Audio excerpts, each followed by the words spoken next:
Good evening. My name's Arsh Ellahi. I'd like to thank you for being here this evening. I'm joined online with a very good friend of mine, Neil Ward. Neil, are you there? Hi Ash, yeah, got you. Okay, brilliant. And tonight we're going to be talking about. We ran a webinar last week and it was really, really well received to the point where we were literally overrun with numbers. And people were asking us if we are going to rerun it again, and we thought we'd put it on for tonight. But we're going to be sharing something completely different with you tonight. More importantly, we're going to be asking you to ask us questions and we'll be answering whatever you need to know about deal sourcing and how to find BMV deals. Now, the first few slides, admittedly, are going to be the same as last week, but we're going to get through those as quickly as possible because we want to get to the core of the content, which is the Q&A session about what you want to know about what we know. Does that make sense? So a little bit about me. Don't worry, I'm not going to bore you about this part. I'm Arsh Ellahi and I run a group of 10 companies with my brother Aki Elahi, who's also my business partner. And together we're landlords and letting agents, and we've been letting property. We've been in property for quite a while. And now we have over 500 tenants, and I specialise specifically to renting to people on benefits, which has a bit of a stigma attached to the market. But believe it or not, if you work it well, it can be very rewarding, even more so than a professional market. Best thing is that even though I deal with a difficult client group, I still have a 100% rent collection record and a very high percent occupancy rate, 98% actual fact. I write articles for a well-known property magazine called Your Property Network, and over the last 2 years, I have wrote well in excess of 20 articles for them, each one of them very well received. Um, and so that's a little bit about me. Like I said, I don't want to bang on too much about who I am and what I do. I want to tell you a little bit about who Neil is, but who better to introduce it than Neil himself? Away you go, mate. Hi Ash, thank you everyone for tuning in. What we're going to do today actually is we're not going to do exactly the same as last week, in case some of you are on from last week as well. What we want to do this week is really do a Q&A session. So this isn't just going to be waffle and going on and boring you. This is going to be where you put your questions into the box that you'll see on your screen there. And what me Actually, and I'm, Ash are going to do. I'm glad you mentioned that, Neil. Just making sure that everyone's actually online and they can hear us. If you can, in the far right hand side, if you can just say yes or no, that you can hear us correctly, so we know that it's just not me and Neil talking to ourselves. Yeah, okay. It started coming in. Yes, yes, yeah. Good stuff. Fantastic. Brilliant. So that box there where you're typing in right now, that's what you're going to use throughout this webinar. So it's not going to be just us talking at you. This is going to be quite interactive. You can put your questions in there all the way throughout. And as soon as we get onto the questions segment, we're going to go through all those questions for you and help you out there. So, and quick introduction on myself then. I started in property in 2005. Been a landlord since then with a portfolio of houses and flats in Coventry. Funny enough, I'm actually downsizing at the moment, selling a few of my properties. Just now, the market's now picked up in the West Midlands, so I'm changing strategy slightly, going over to some more HMOs from the single lets and flats. So that's a little bit about myself. In terms of my work history then, straight from school, I joined the British Army, and I did that for a long, long time. Whilst in the Army, I was doing property. I've always done property. Been an entrepreneur. I own various businesses now, 7 or 8 businesses now, marketing consultancy, sales trainer. I'm just writing actually my 4th book, which is going to be on sales and negotiation. So that's going to be published soon. In terms of property, what I mainly focus on and deliver with Arsh at the moment is the rent-to-rent courses. That's our big course, I'd say. We had on our last course 70 people in the room, actually over 70 people, and we had 40 people streaming online. So in terms of a course, that's quite a big training event, considering we run them every couple of months. And one of the things that came out from that actually was in terms of deal sourcing. Most people were saying, this is all great, this is fantastic. Day 1 is all on rent to rent, day 2 is on negotiation. So we've got that. but what about actually sourcing the deals and packaging it up and dealing with that? So that's how this has been born. We've had so many people ask us for this, that's why we've put this on now. So in terms of rent to rent, what I do, I didn't start rent to rent very long ago, but within a few months I built up £5,000 net. So that's after all costs. At the end of the month, I was making £5,000 net. Now I'm a lot further on, and by the end of the year I'll be on about £16,000 to £17,000 a month net. That's by the end of this year. So in terms of rent to rent, it's a very lucrative strategy, and I make good money from that. Which ties into the deal sourcing aspect, because I source anywhere from 3 to 4 deals per week, and that's usually a bad week. A good week is anything up to 10 deals, and that's through all my different marketing strategies, which we'll discuss later on. I'm also the entrepreneur in residence for Coventry University, so that's quite something I really enjoy, actually, quite a prestigious title, and I get to help with the lecturers and help to train entrepreneurial students, business students from all over the world. So it really is a great title and role to have for me, so I can really give back. You want to go to the next slide, Ash? Yeah.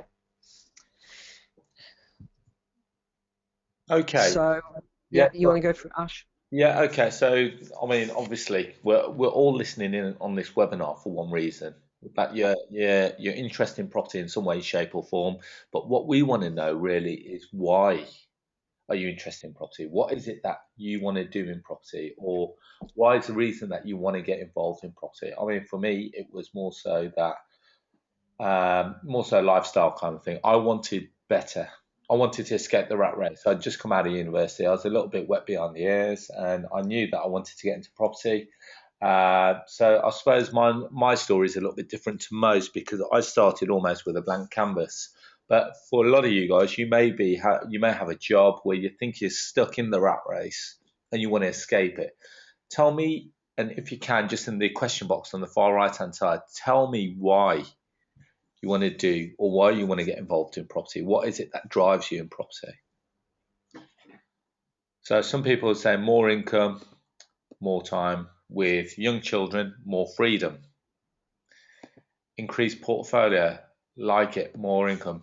A lot of people saying freedom, escape the rat race, be my own boss, and do whatever I want to do with my time.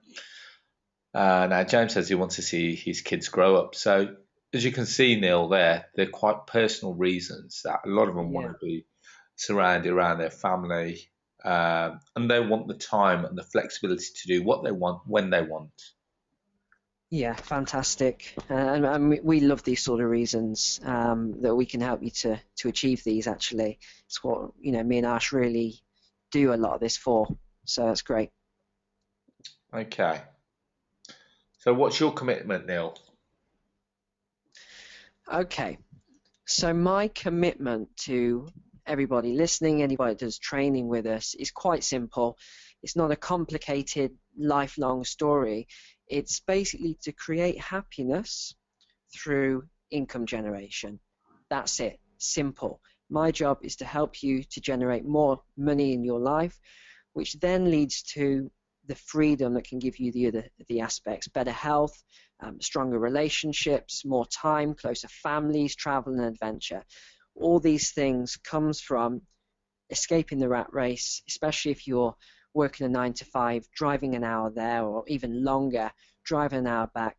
The time spent with your family is very, very minimum, and I know personally how that can affect family life. So that was the best thing I ever did, really, not having to drive anywhere for work. I work from home most of the times, unless I'm at the university or other places, and it's so freeing to have my own time.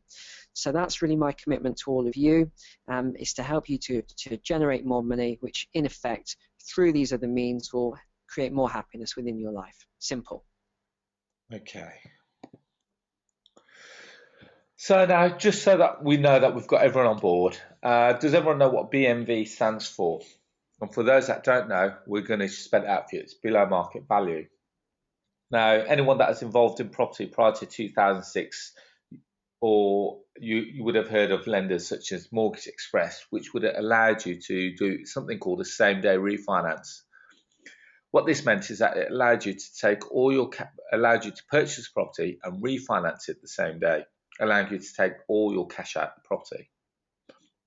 Meant that, you know, from your point of view, you had an infinity income or infinity proof of income from that property. Just to give you an example, let's just say that you bought the property for £100,000, or sorry, it was valued at £100,000. Now, if you were a bit shrewd and you were good on your negotiations, you would have possibly gone in and bought that property for anywhere between £75,000 and £80,000.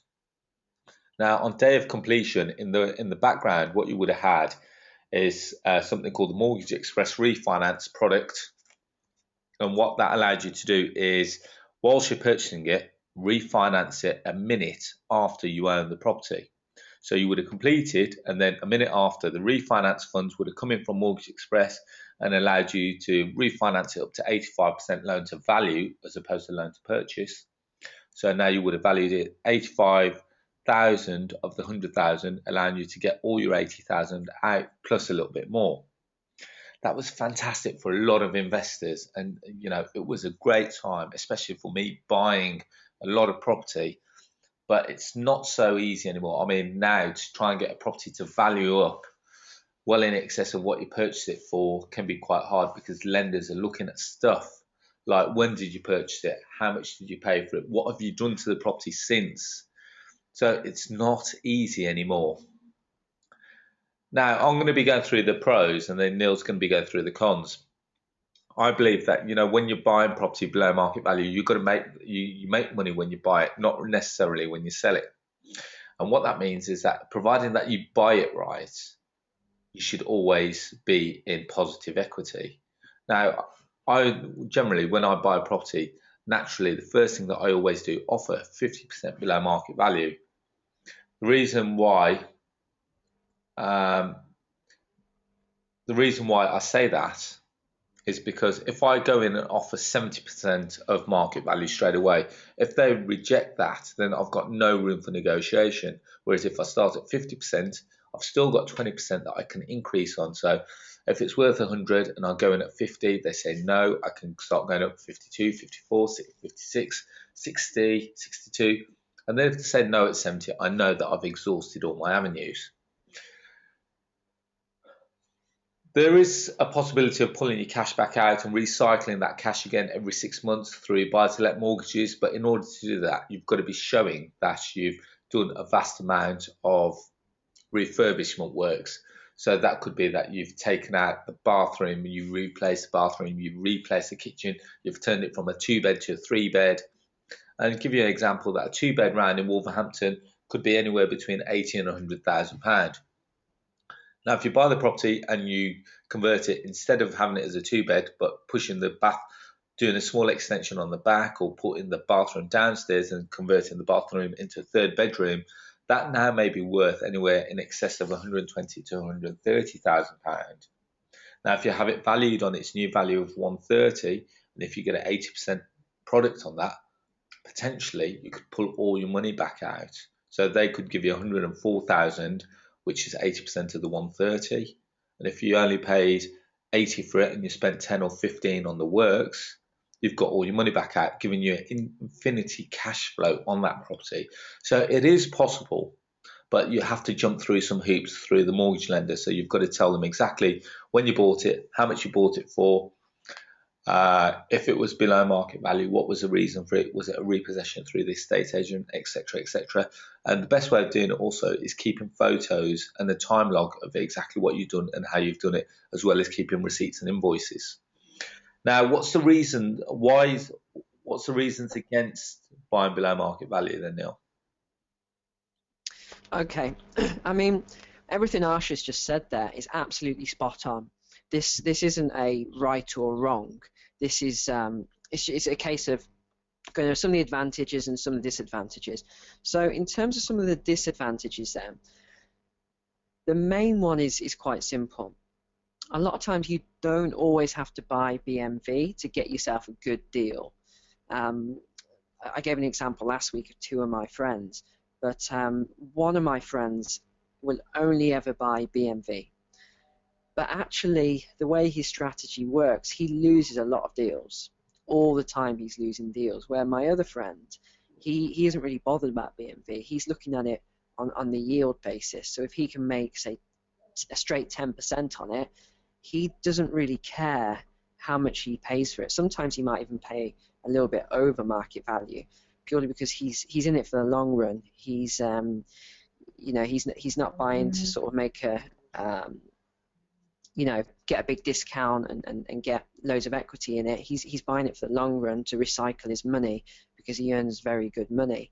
So that's from the other side of it, because if you do go in too low sometimes, like Arsh's example, if there's a house for 100 and he goes in at 50, some people might get offended by that, and then any offer is put in after that, they might think, I'm not doing business with this person because he was taking the mick, shall we say, before. So they're the disadvantages of going in really low. But it's really a numbers game sourcing BMV. Like Arsh was just saying there, if he was to put in 100 offers at 50%, a couple of those people will take that offer, and maybe 20% of them will sort of come back and renegotiate. So there's lots of room there for manoeuvement. Okay. Now we're going to just quickly skip through these because we want to get to the core of the webinar, which is going to be your questions. So now we've identified a few of the best ways to source deals through properties. Now, Neil's experience is direct to vendor. Would you agree? Yeah, definitely. I don't really deal with agents if I can help it. Okay. Whereas one of my strengths is property sourcing. So where I'm also direct to vendor, but using lots of different marketing angles to get directly to the vendor.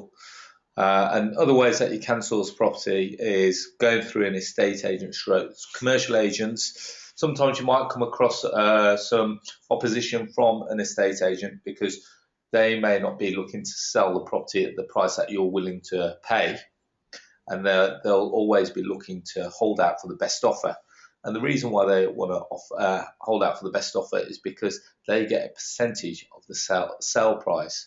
So if it's worth £100,000 and you're only offering 50, if the vendor was to accept your 50, they're going to get 1% of the 50 as opposed to 1% of the 100.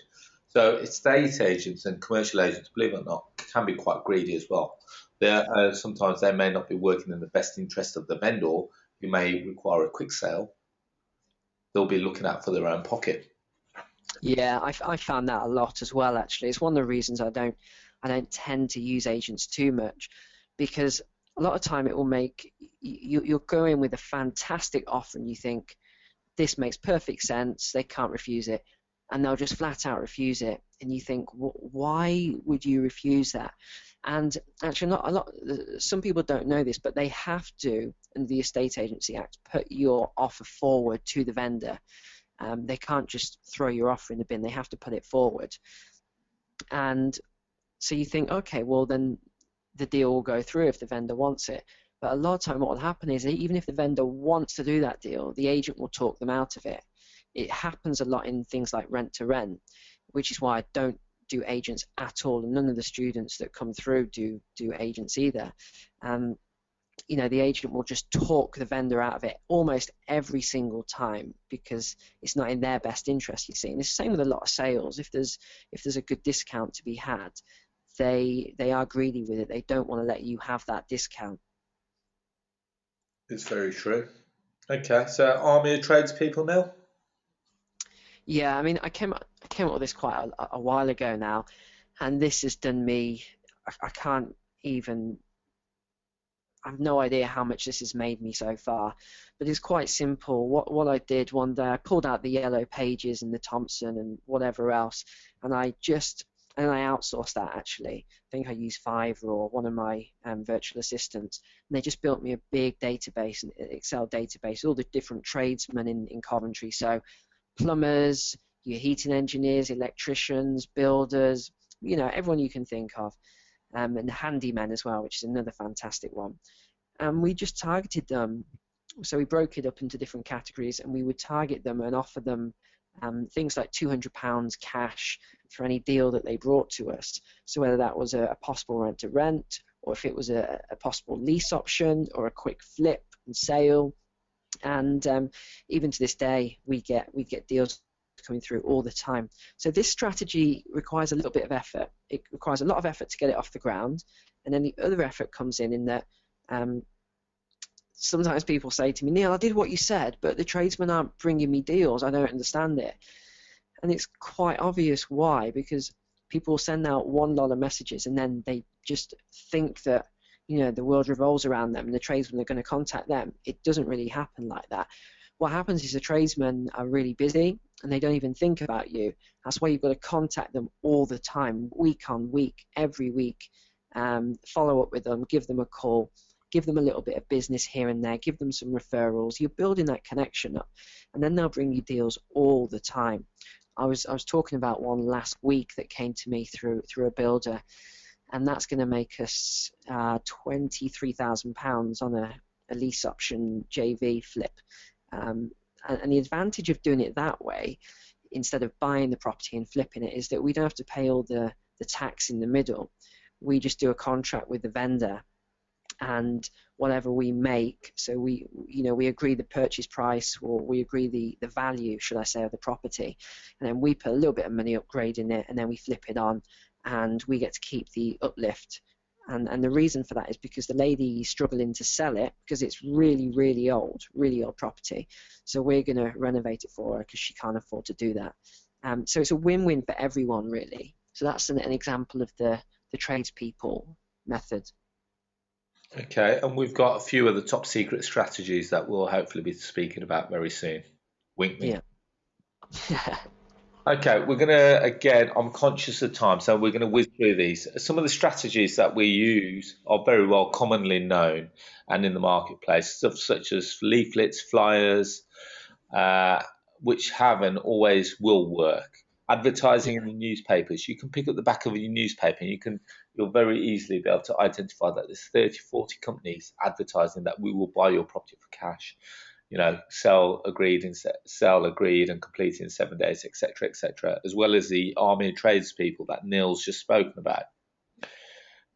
Even though sometimes we kick down commercial agents, sometimes we get the occasional deal. I mean, I'm currently in the process of buying a portfolio of properties offered to me through an agent because they knew that I've got the buying power to buy it. I'm currently buying a property portfolio that's bringing in just short of £120,000 a year in rental income, and I've agreed an offer with them only last Friday at £720,000. But you know, with all due respect, not everyone's got £720,000 to be able to give them that offer. So they call me. I'm on their preferred list as purchaser because I've bought through them before and I've shown them that I can do it. And they've shown me a great deal, and hopefully it's going to be a great deal that we can complete on.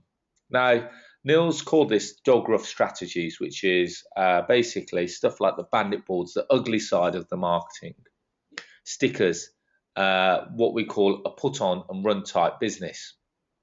So the way that you've really you've got to get yourselves in front of vendors' faces, and you see this all the time. You log onto Facebook, there's loads of people standing in town centres, will buy your property for cash, la-di-da-di-da.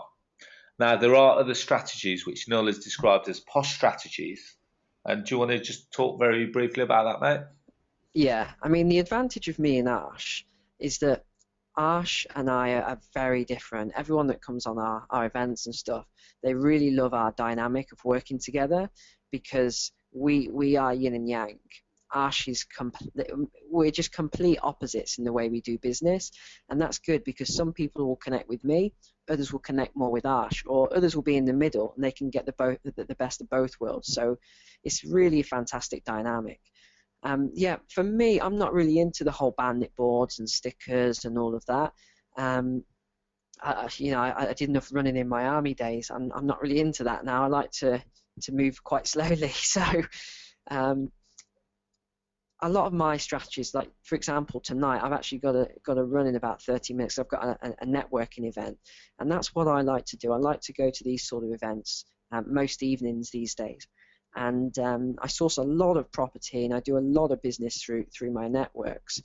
I think it was either last week or maybe 10 days ago that someone brought me a property deal. It's a really big one, so it might be a little bit big for me. But again, I'm just going to put it through my network, and we'll see what happens with it, because it's a huge property in Coventry, but it hasn't even gone to the market or anything like that yet. The word's just being put around to some of the big developers first. So it does help to be able to go to sort of networking events where there are more high profile people, because you will get a lot of deals. And sometimes I've had people just say, I've got this property, I've had it for ages, I don't really want it, what's it worth? And I tell them the market value, and they, right, just, I'll take, what would you offer me for that? You offer them something ridiculous, and yeah, just get it off my hands, because some people really aren't that bothered when it comes to selling their properties. They just, especially quite wealthy people, they just want to. It's more hassle than it's worth to them, in a way. Just like when I sold a property over in Florida, it was one of my biggest mistakes, buying a property overseas. I'd never do it again. Didn't have eyes on it, didn't really know what's happening, but I was always having to pay for damages and repairs on it. And in the end, I thought, this is getting ridiculous. So I just sold it at a slight discount, because I just wanted to get rid of it, really, because it was draining on my energy. So that is another thing that happens with a lot of people. They just want to get rid of their properties, and they will sell them on quickly. You just got to know how to find them. Okay. So hopefully everyone can relate to those. You're either, some people do both. I think I'm confident enough walking into a room and I can talk about banding boards. But then on the other side of it, I can go into a posh strategy or go into a networking event and still extract business from it. And that's the key, that you've got to have two kinds of almost like personalities. One where you're deep down on the streets, and the second one is where you're in a networking event and you can impress all in the room. Now, that's enough about the basic stuff. Let's put all that to one side. Now, what we want to do, we want to hear from you. We want to know what your burning questions are. What is it? Why are you on this webinar? What is it? What's the burning desire question that you want to know about? We're going to try and answer as much of them as possible. Now, here's the first question. How easy is it to find a BMV property deal in a regular estate agent as a novice property investor? Well, do you mind if I take this one, Neil? Yeah, go for it. Okay. I wrote about this recently, and first of all, you've got to define what is below market value in your eyes. Are you after something as a discount? Are you looking for that property that you can add value to? There's two different types of BMVs here. So below market discount is where it's worth £100,000 and then you're offering £50,000. Now that's going to be slightly harder to come by, purely because if you're going through an estate agent, remember what we said about agents, that they'll be looking at to try and achieve the best possible price. And if you're not on their preferred list as a purchaser, it could become quite difficult. And it is a numbers game. You've got to be viewing all the properties when they say. So if they say, well, Arsh, you've got to be there Saturday morning at 11 o'clock, you've got to be there at 5 to 11, showing that you're really serious. And as soon as you put your offer in, you've got to put your proof of funds in to show them that you are serious and you can purchase a property. Now, second thing, what I would do is, especially if you're slightly new to property, is why don't you go and you find a property and where you can add value to it and increase the value and hopefully sell it for a profit, which is part of the buy to sell strategy. You purchase the property and let's just say it's on for £70,000, and this is where you've got to come to the market with your creative eye. So you look at the property and you see the angle. And just to give you an example, sometimes more is less, if that makes sense. I'll give you an example, and I've wrote about this in March's edition for YPN, about, have you got the eye of the tiger? Have you got the angle? You see the angle. I bought a funeral director's building in Wolverhampton. Now, the estate, it was on through an auction, and I wanted to buy it before it went to auction. The guide on it was 54 to 58,000. I offered 100,000 outright. The auctioneer was a bit shocked that I had offered so much before it went to the room. Um, and I exchanged on it that day, so I put down my 10%. And then after I exchanged, he goes, "Well, why have you offered so much on it?" And I said, "Well, I think there's a bigger picture here, and we can get some houses round the back." Now, not many people saw that angle, but I looked at it from an aerial point of view, looked at it from land registry, went on and saw it on the ordnance survey map, and knew that we could get development on there. Now, a year on, we've got planning permission for offices on the ground floor, 8 apartments above it, and 6 two-bedroom townhouses, and we're currently putting it in this month's auction on the 26th of February with the guide of £350,000. So that's about you seeing their angle. So there are sometimes paying more than what it's worth will get you the deal, but you've got to be 100% certain that you can get the angle that you want. Now, hopefully, that's give you an idea of what I'm all about. And now, Craig, this question is directed at you, Neil. What are the best networking events in the Leamington Spa area? I actually very, very rarely ever go to Leamington Spa. I mainly stick around Coventry, sometimes Kenilworth or Warwick, but I very rarely ever go to Leamington Spa. Actually, sorry, I can't help with that. Okay, right, okay. Now, next question, which you can answer, is someone Yeah, responds to a leaflet. How do you start the discussion? fantastic. That's a great question. Okay, so let's take an example then, a scenario. So you've had your leaflet designed. You know it's a good leaflet. You've tested it.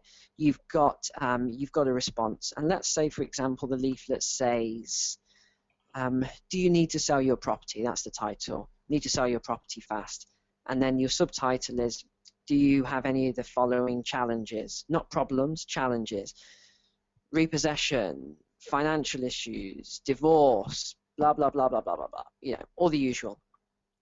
And they've got one of those things. They're going to call through to you and say, "Oh, hello, is that Neil?" "Yes, it's Neil speaking." "Hi, I got your leaflet and I just wanted to find out some more information." That's usually how it goes.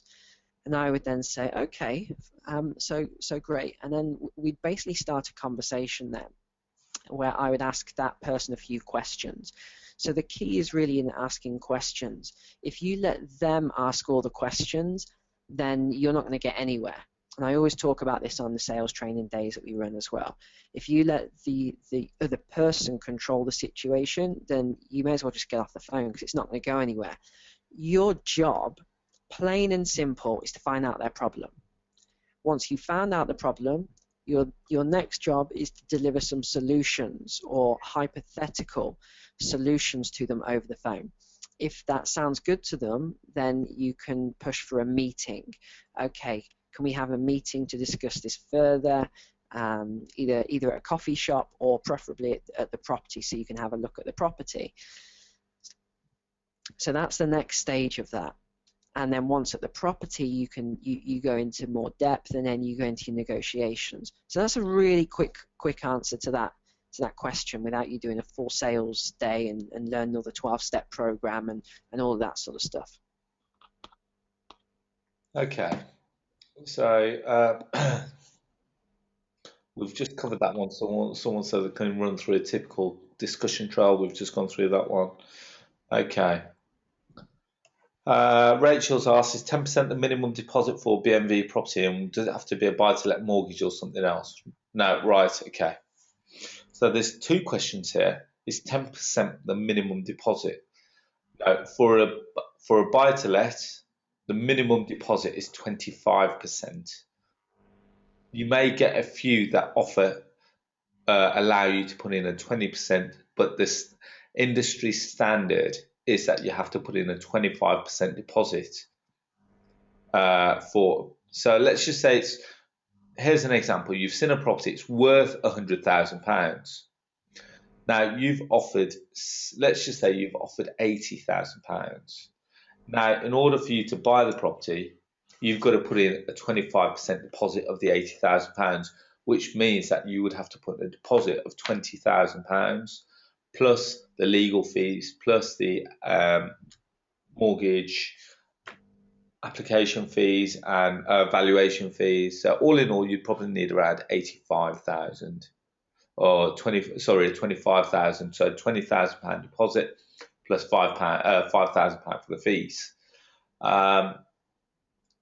What you do with the property after you purchased it is then completely up to you. You can refinance the property after 6 months of owning it for its true value, but you've got to be shown the valuer that you've increased value, why you think it's increased in value since you've bought it 6 months ago. Just by giving them an answer that you've redecorated the property isn't going to be sufficient. You need to show them that you've done some real work to it. Can I just jump in there? I mean, I'm reading into the question that it's more about the money side of things and the actual deposit itself. And one thing I wanted to throw in here was one of the reasons I got into doing rent to rent and sourcing was because whenever I was looking at these fees, you know, what we're talking about here, £200,000 house, I need to put 25% down, that's 50,000 plus all the rest in fees and, you know, a light refurb. I'm in for £60,000 on a deal straight away. You know, and if you like most people, you haven't got £60,000 just sat in your bank account times 5, you know, to do 5 houses quite quickly. That's why I got into rent to rent and deal sourcing, because through rent to rent, I can get those houses very, very quickly, and I'm making the cash flow off them. And I'm not getting the capital growth, but that's fine because I'm not looking for that. But B, with the sourcing side as well, if you sell a deal for £3,000 upwards, plus you'll get in thousands of pounds from rent to rent cash flow, straight away you're building up a pot of money here that then you can use for your 25% down. So you don't have to stress about where can I get this 25% from, because you're building it up in your pot from sourcing and rent to rent. Good answer.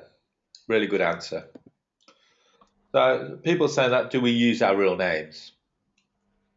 Now you'll see some adverts that say call Paul, but generally I advertise my company name because you want people to call you knowing that you're going to be a professional outfit. Would you agree with that, Neil? I'm going to say something slightly different. I always put my name at the bottom, Neil, your local property expert. And the reason I do that is because a lot of people that I've been to see have said, and I always ask the same question, why did you call me when I'm guessing you've spoke to a lot of other companies? And they always say the same thing. Yeah, we actually have had a few other people around, but with these companies, they've always tried to really, really get us down so low on the price. And I say, okay, fine. And what sort of prices, just so I've got, so we're not wasting each other's time here, what sort of price have they been quoting you? They would tell me everything I need to know. So all I need to do is make sure I'm above that and I'm in line with what they're looking for. Easy. There isn't really a lot more to it. It's fairly simple stuff. So I do use my real name. I don't tend to use my company stuff, but a lot of people know me anyway. So when I turn up at some houses, people would have either seen me in the newspaper, or they see me on leaflets, or I'm always doing something with with you know, different businesses or with a university and stuff like that. So for me, I always use my real name, and it seems to work because I'm not you know, a sleazy company that's trying to really scam people. I do offer people a good price. I look at what the problem is. And for me, it's not really the money side in terms of the offer. It's what the challenge is. The bigger the problem and the challenge, the bigger the profit there is for me, but also the bigger the solution there is for the vendor there. So that's the way I look at it. On the flip side of the coin, I advertise my company just purely because back in the early 2000s, I was one of the first people to advertise that I've got a company called webuypropertiesfast.co.uk, And one of the icebreakers is that I always pick up the phone, we buy properties fast, and then we start talking. I said, just out of curiosity, what do you think we do? And then people said, do you buy properties fast? And I go, aha. So yeah, it's an icebreaker because now I've got them, and they're laughing at what we're talking about. So um, generally, I say to them, well, you've got two options. You can either go with our offer, or you're more than welcome to go and have a look in the back of the paper and say, call Neil or call Paul. I said, but what makes you think that, in they start the property transaction, if they decide to change their mind and they turn off their mobile phone, unfortunately, I can't disappear overnight because I've got a shop front. Whereas if Paul decides to turn off his phone, do you actually know where he lives? And they said, oh, yeah, that's a good point. So that's a really good selling point for me, that I've got a shop front and it works really well. So I invite people into our office so that they see that we're an established company, we're a professional company, and we get them to come in, sit down, and that's when we understand what their pain's all about. So two different. It depends on what your circumstances are. If you haven't got a company, and it could work well in your favour just by advertising your name. Right, moving forward. Someone's put on a leaflet. Is it best to have a company name on there, or do you have a number to go to a virtual assistant? Never, You never use a virtual assistant? never. I would never ever use a virtual assistant. I know a lot of people that do, but without being rude to those people, whenever I say to them, what's your conversion rate? The rates are so low because if you think about it, your virtual assistant, I've got virtual assistants, so I know this stuff. If I was to send, leads through to them and someone calls through, they just don't really know, they don't know sales and negotiations. They don't know how to talk to people properly. Um, a lot of the time people don't want to leave all their details at the other end of the phone with this random stranger. They want to start having a conversation. They want to know what we're all about. They want to, and you want to start building that trust and rapport with them straight away. So that's why I'd never use a virtual assistant for that sort of thing. A general helpline and inquiry line, in terms of general property stuff, fine. But when it's a hot lead that's worth potentially tens of thousands of pounds, you don't want some random stranger answering it. That's why I always take the leads myself. Whereas other stuff like anything in my other property businesses, I have other people that take those calls for me because I'm not really interested in taking those calls. But if a lead's coming through that's worth thousands and thousands of pounds to me, I want to take that lead myself and deal with it.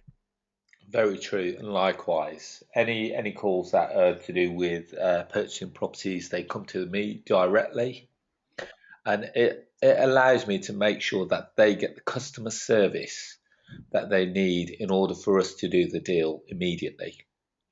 Now, Jill's asked a good question for you, Neil. How do you package a deal and price it up? Is it based on a percentage of the property price? Do you know? I can answer this, but I think Arsh is probably best to answer this because I'd say I'm not a big time sourcer and packager.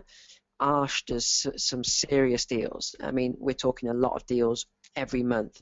Um, you know, I'll let Arsh explain how many he does, Okay. but Arsh, you're best answering this question. Okay, Jill, first of all, there's two types of deal sourcing companies that you can do. You could potentially just be advertising and getting the deals in and then selling the leads, which technically speaking aren't worth a lot.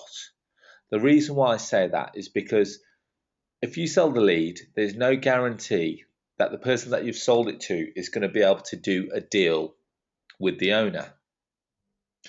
And so in that respect, someone may be willing to buy off you for 25, 30 pounds, 40 pounds, at a push 50. But people don't want to spend more than £50 on the lead, not knowing whether there's a deal to be had. And that's very easy to do because all you do is you create a website with lots of SEO optimization, where people will find your site and they'll leave their details in there. My name's Mr. Smith. This is where I live. This is how much it's worth. This is, would you accept 25 BMV? Yes or no?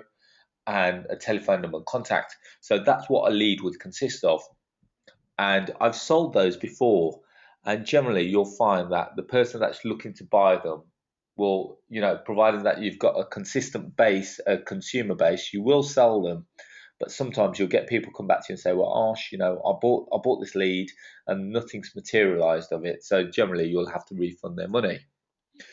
Now, the way that I do Can it, I jump in, yeah, Ash, and say something on that?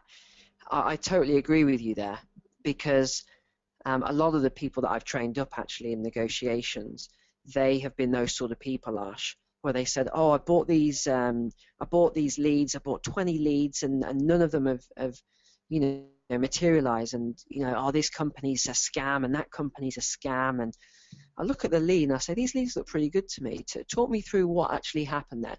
Right. Well, I went round there, I sat down with them, and this, and I said, "No, no, tell me exactly. So I'll be the vendor, okay? So I'm going to play the role here." So, and we start going through it, and I can see what's happened straight away. The person has not got a clue how to negotiate on a deal. That's what the problem is. It's nothing to do with a lead. A lead is a lead at the end of the day. It usually comes down to the person. If you haven't got a clue how to negotiate, then it's a waste of time, really. That's why we were the first ones to put on the negotiations course. I know loads of people have started copying us now, and using all the stuff that I developed, all the sales and negotiations training. But we were the first ones to actually do that. And if you look at the success stories now, it's so powerful because people are actually going out there and they know what to do. They're using the 12-step system. They know how to negotiate properly. So really, it comes down to that simple thing, knowing how to negotiate, knowing which order to go through the steps in as well, not just coming out with a price straight away when the vendor might say, "Well, how much are you going to give me?" And then the people buckle and go, "Well, I'll give you this." You've lost. You need to, anything you say after that is a waste of time, really. So that's what I'd say on that, and I'll let you go back onto your point, Ash. yeah, okay. So what I tend to do, and Neil's very correct, is that you can have the best deal in the world, but if you're no good at closing the deal, you're never going to get the deal. Now, whereas when I get a lead, what I tend to do, fully qualify it to the point where I may even go and visit it and get an option agreed on it, so that we know that the vendor is motivated. Yes, we've got the option. Yes, the deal is to be done, and therefore the deal is worth a lot more. Therefore, you could look at it from a point of view is that if it's worth £100,000 and you've just negotiated it for someone to buy it for 75,000, you could potentially charge a percentage of the discounts generated, or alternatively, what you could do, and what many people miss out here is I do a lot of back to backs. So, for argument's sake, if it's worth 100 and I've negotiated a discount and so that I'm buying it for 60, generally I would do a back to. I would find a buyer who would purchase it off me for between 65 and 70, and I will make 10 grand in the centre just by back to back transacting the property. Does that make sense? So there's lots of different ways to do it. Personally, if I was you, Jill, I wouldn't package it up just as a normal lead because, as Neil rightly said, you can have the best deals in the world, but if you pass it on to someone as a lead and you sold it them for £50, you'll get a lot of people coming back to you because they just don't know how to close the deal. Whereas what I do is I close the deal, make sure it's secure that there is a deal on offer, and then sell it for its real value. Yeah, me too. Totally agree with what Arsha said there. The value really is in learning negotiations, which is very simple. You can learn that in a day. And then B, it's your lead generation strategies and actually, making that deal and then selling a deal on, packaging it up and selling it on. I'd rather make £3,000 from a simple deal, and that's just a sourcing fee, and that's your minimum that you're going to make. I'd rather make a quick 3,000 than sell on deals for £50 a time. It's not really worth my time, to be honest. It's small change really. So that's the way I'd look at it. Look at the big numbers. Okay. Right, Neil, I think we've covered quite a few questions there. What we'll Okay, do. I'm gonna have to get running in a second, Ash. Actually, if Okay. you're gonna go Well, on, so just yeah, before you do that, mate, do you want to just talk to us about something that we're going to be doing at the end of this month? Yeah, okay. I'll quickly go on to this. So, as I was saying in the introduction, this has come about from all the people that have been asking for this, which is the deal sourcing aspect. Because I know a lot of people, well, actually, not a lot of people are teaching deal sourcing. There's a couple of other people that we know of who are doing it fairly effectively, but that's it really. There isn't really anyone out there doing this. So, that's why we've put on a 2-day workshop, just like our 2-day rent to rent and sales. This one is on deal sourcing and setting up a property business, because that's the other side of things that people seem to be struggling with: how to run a property business effectively, how to get your tax right, make maximum profits, offset expenses, get your branding, your logo, your website, how to get your phone line set up, your virtual offices set up. All these things we're going to be doing over these 2 days.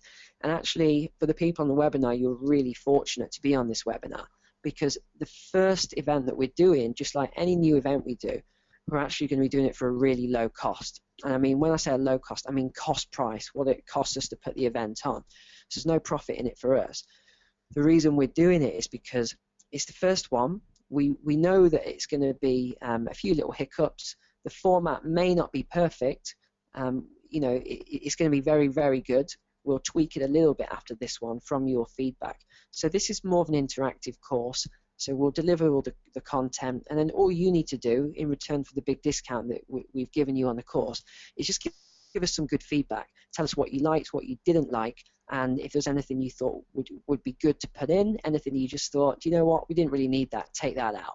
So that's why we're offering it for such a low price, and I mean a ridiculously low price. So I'm sure Arsh can tell you about that in a second. Okay. Right, so a couple of things that we're going to be covering. So there's 2 days, it's the 28th of Feb and the 1st of March. So we're going to be looking at the most effective 10 strategies that you should be looking at trying to source BMV stock, as well as from posh sourcing strategies right through to dog rough strategies. So we'll look at the two complete different spectrums, and then you can identify which one suits your personality. Then we'll start looking at discovering exactly how to effective copy for your advert, increasing the response rate and generating more leads. So we'll be telling you exactly what your advert should be looking like. A lot of it is psychology. So you need to understand, something as simple as the color that you use in your advert can have a massive effect on the leads that you generate, as well as you'll be having all the leaflets, the adverts, and the media that we've been using over the tens of years, saving you hundreds of hours of work and thousands of pounds of marketing testing yourself. Yeah, I mean, from my point of view, because I was in marketing, I've been in sales for a long, long time, and I still consult in marketing now. There's a lot of psychology involved. There's a lot of processes, and once you get that, there's a reason that copywriters for newspapers are, the ones that write the headliners, why they get paid hundreds of thousands of pounds. It's a skill, and it really is a skill on how to write effective copy and advertising, how to write effective advertising. So you guys don't really need to spend all the years learning it that I've spent. You can just take my exact leaflets and copy it. It really is that simple. I'm not sort of holding anything back. I'm just going to give you everything I've got. But Arsh, on that note, I've got to run, but I'll let you cover everything else and finish up with it all. So thanks everybody for tuning in, and I'll leave you in the capable hands of Arsh now. Good man. Have a good evening, mate. Thanks, Arsh. Bye then. Bye. Perfect. So Neil's had to shoot off, but other things that we're going to be covering on the day, I promise he's not going to be running off on the day, because what we're going to be looking at is the legal aspect side. So more important, how to negotiate the deal.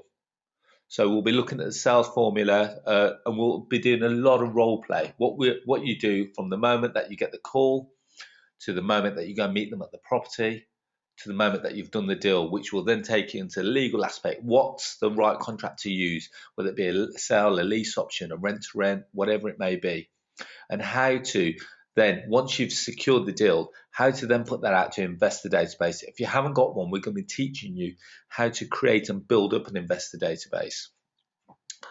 Now, we'll be covering a lot more on lease option strategies, as well as working with estate agents. Now, like I said, estate agents sometimes can be a really big thorn in your bush. But what we're trying to do is work around it so that you can be the estate agent's best friend. Remember, I told you about that deal that I'm currently buying? Now, how many other investors would that agent would have been able to call? He called me because he knew that I can complete and I can do the deal. You want to be in that estate agent's good books.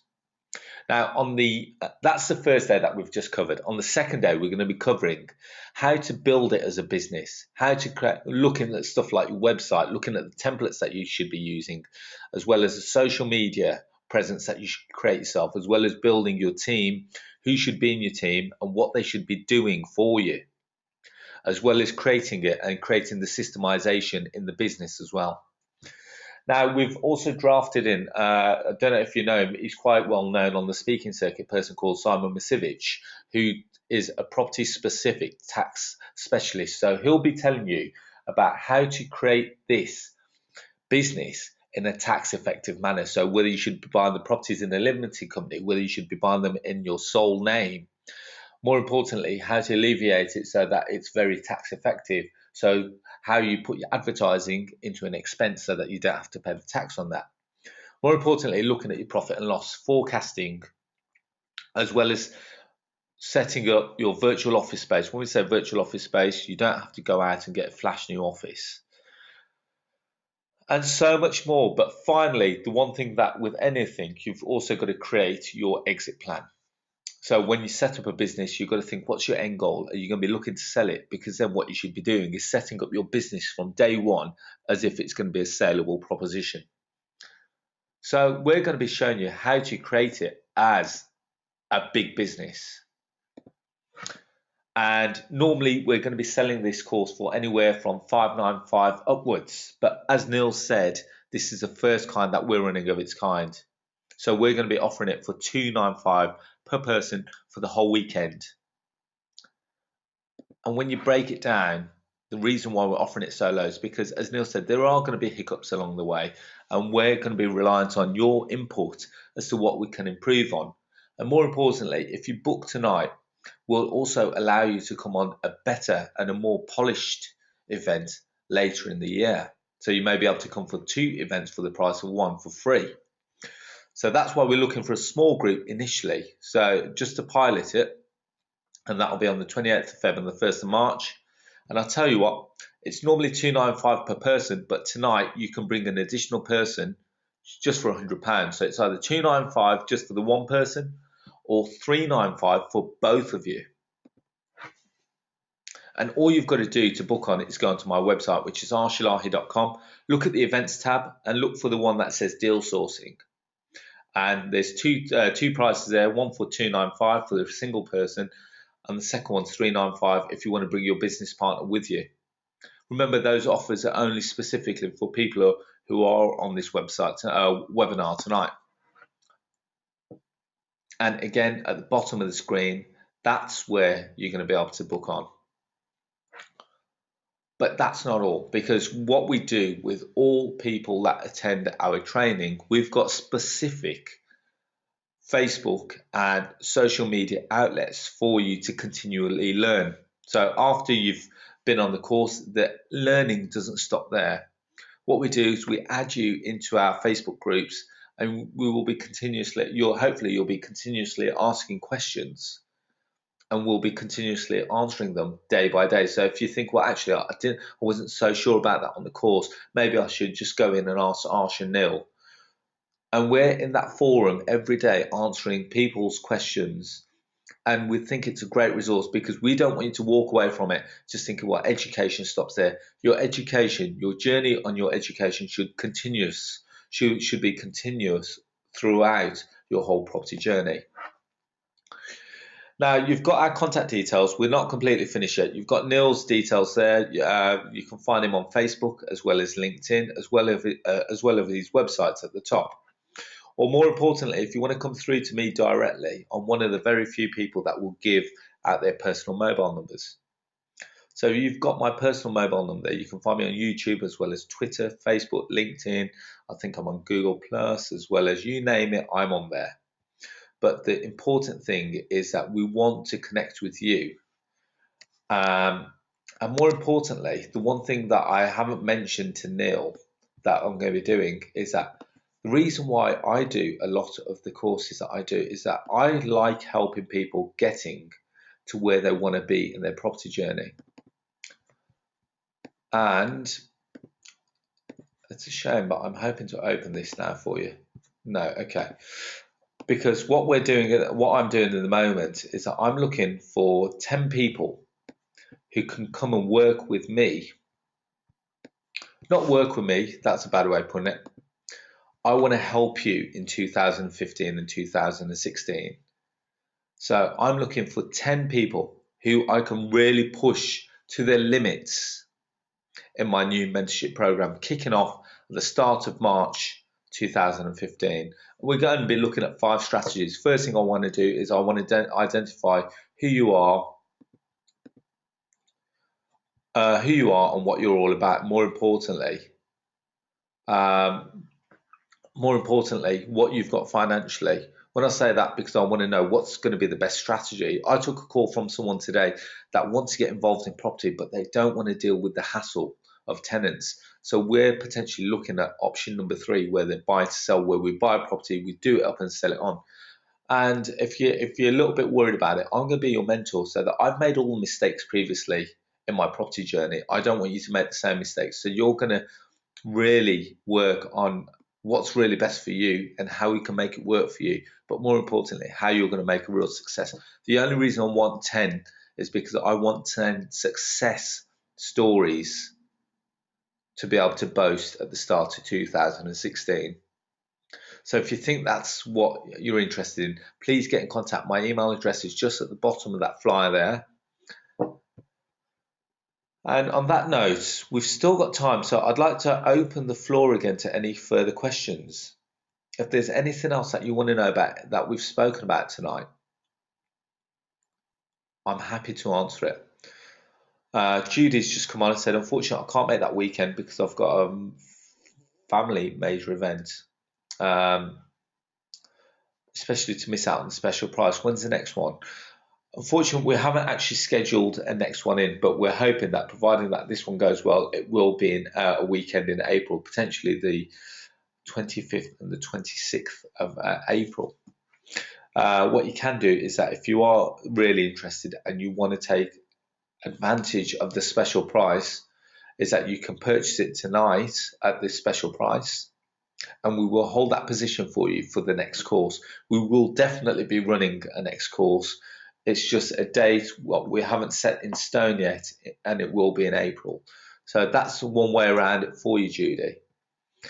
Are there any other questions that you'd like me to answer before we close off for the evening?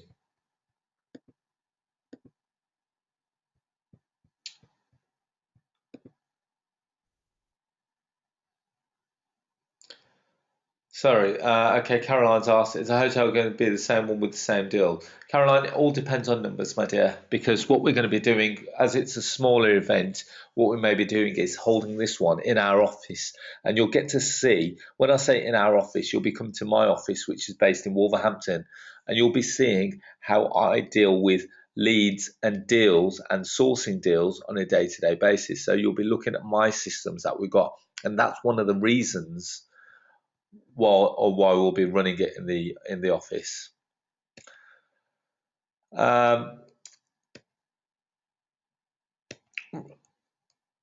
Rachel, the event will be held in Wolverhampton. She's asked if that's in Dudley. The event will be held in Wolverhampton, which isn't a million miles away from Dudley. I'm just quickly going through some of the questions. Now, and I apologise if I pronounce this wrong. Is it Antonia? He's asked a question. Do you reckon I can run a rent-to-rent business whilst in full-time work? Yes, is the honest answer. Purely because anything to do with renting properties all comes down to systemization. How you systemize your business will dictate how you manage it. Now, I've got 500 tenants. Now, I don't put a lot. Most of my time in my week now goes more towards stuff like speaking events. Also goes towards arranging events such as this that we're holding on the 28th of February and the 1st of March, as well as writing articles for YPN magazine. I think I probably spend the best part of an hour a day on my portfolio, and that's with 500 tenants, because we don't get that many issues. The one thing that we will be covering on the event is the interview technique that I use for my tenants, so that I know that how we choose the right tenant as opposed to the wrong tenant. So that's something, because if you get the interview technique wrong and you put in a load of bad tenants into your property, it could be a bit of a nightmare. So that is real key, and that's something that I'll be throwing into the program for you. Okay, so a few people inquiring about the mentorship.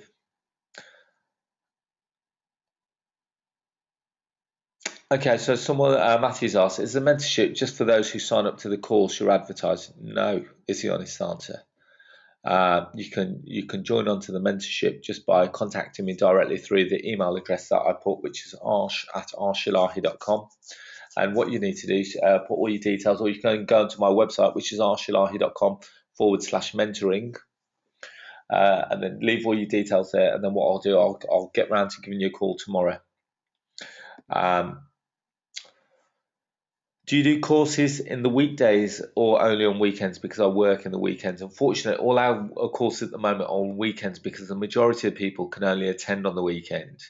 If you're interested in doing something on a one-on-one basis, Sammy, please get in contact with me and we'll see what we can do for you. Okay. Right. Sammy's asked, do you do joint ventures? I do joint ventures all the time. Now, it all depends on what you consider as a joint venture. Some people come to me and ask me to put funds into the deal. Other people ask me for my experience to be put into the deal. So I look for joint ventures, and one of the points of the mentorship will be is that if you find a deal and you can't fund it, I'll fund it for you. Okay, so I'm just asking, what is the link again for buying the event on a hold it basis? Okay, so Rachel, if you want to look for the event on my website, again, it is arshellahi.com/events/deal sourcing. So if you go into the events tab, I'll tell you what, let's quickly see if I've got it up and running. So my webinar, so I'm on my website now. So if you go to the events, if you go to the deal sourcing tab, and then you'll see two different prices, one for $295 and one for $395. $295 is just for you, or if you want to bring your business partner for additional £100, you press you go down to that bottom button there. So hopefully that's helped. Okay. Someone's asked, how much is the mentorship going to cost? Well, we're going to start it out at £500 plus VAT per month. So that's a commitment to £600 a month, which over a year, which is a 12-month program, is going to be £7,200. But within that, we're going to be pushing you to your absolute most and utmost ability. I want you to make sure that out of that, you should be coming out with tens of thousands of pounds worth of business, but more importantly, the knowledge to go off and do it again and again and again. Because with property, you don't just buy property once. Hopefully, you're going to be buying a lot of property after hearing what we have to offer and to be able to show you. So yeah, but on that note, if there aren't any other questions, I'm happy to take any other questions very quickly.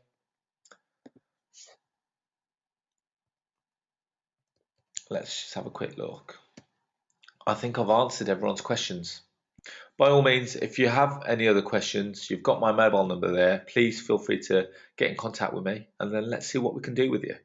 Whether it be on the courses, whether it be on the training, or if someone's told me that they've got a deal that they want to structure, I'm happy to help you try and structure it for you. I'm not the kind of, I want to be that person that helps you along the way. So if you think that's you, please feel free to get in contact. And on that note, I'd like to wish you all a lovely rest of the evening. And I hope to see you hopefully on the 28th of Feb.